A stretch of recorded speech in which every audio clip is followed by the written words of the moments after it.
What's happening right now? The water's dropping. I'm in the food coloring. Yeah, so the food coloring represents the water droplets as they get heavier. There's some more right there falling. It's starting to finally fall. It only took a couple minutes. There's only a couple. And I can see the bottom of it too. Look at this is a big old fluffy Look, there's the cup. other one. There it goes. It's moving very fast. Where did it go?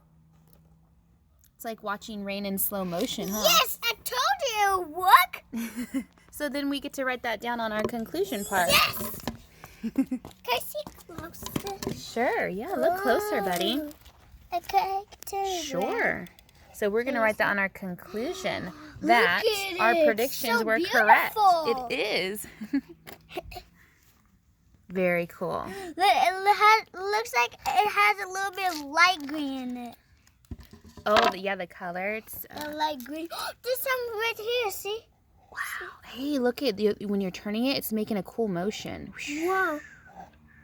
Whoa, the water's all blue. Very cool. This is a fun experiment to try at home.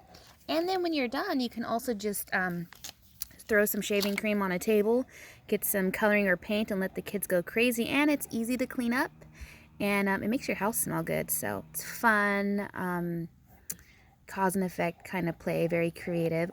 Mix some of this with some glue. You got some paint. You got some cool fluffy paint that you can create lots of cool things you can do with shaving cream, guys. Cool.